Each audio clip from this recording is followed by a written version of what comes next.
I'm going to create another div tag for this section down here, the text that's right underneath the word vault.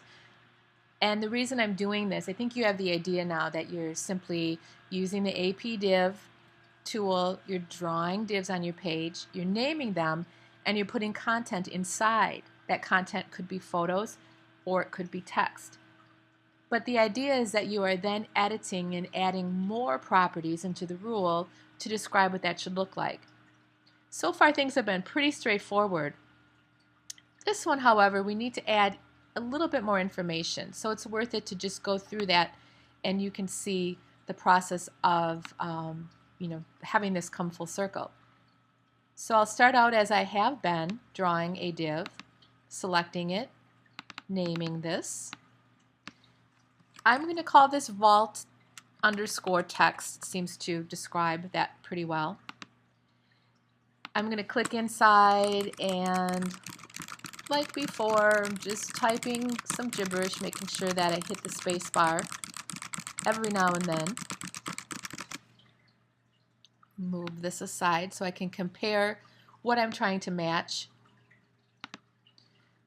Some differences, as we remember perhaps from the previous movie, I have a different font, I have a different size, and now I also have the idea that there's a border around the div tag, and there's also a bit of space between the border and the content. So there's even more that we need to add into this rule in order to get it to look like our sample.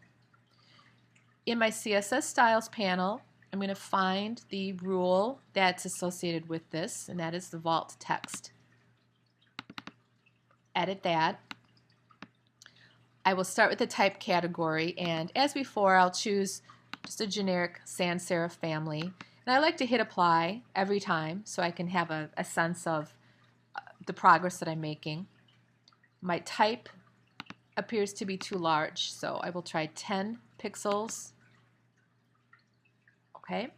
Again, the line height, it also seems to be too tight in the leading, so I will increase the line height. All right, I'm going to live with that for now, just so that I can move on and talk about the main difference in this being that there's a border and this space. There's a category just for border. Pretty self-explanatory. The thing to remember is that you do have to make a decision for each of these three categories. So I have a style of solid, and that same for all means it's going to put the same solid border around all four sides. What's the width of that going to be? How about 1 pixel? And the color will be black. So when I hit apply, sure enough, I can see that. Now I need to address the space. There are two different types of spacing that you'll be working with in cascading style sheets. One is referred to as margin, and one is referred to as padding. And the best way to remember padding is to think about if you were to send out a package, you would have to put padding on the inside of the package to protect it from the box itself. So just as we're looking at in this case, we have our package or our box, and we need to build in some padding on the inside to protect the content. So sort of a weird analogy, but it's helped me remember the difference. The padding and the margin are both found in the box category. Padding, margin. It appears as if maybe that space is going to be the same all the way around, so I can keep same for all. I'll experiment by typing in 10 pixels. All right, maybe a little bit more than my sample, but you can see how easy it is to alter that. All right, close enough.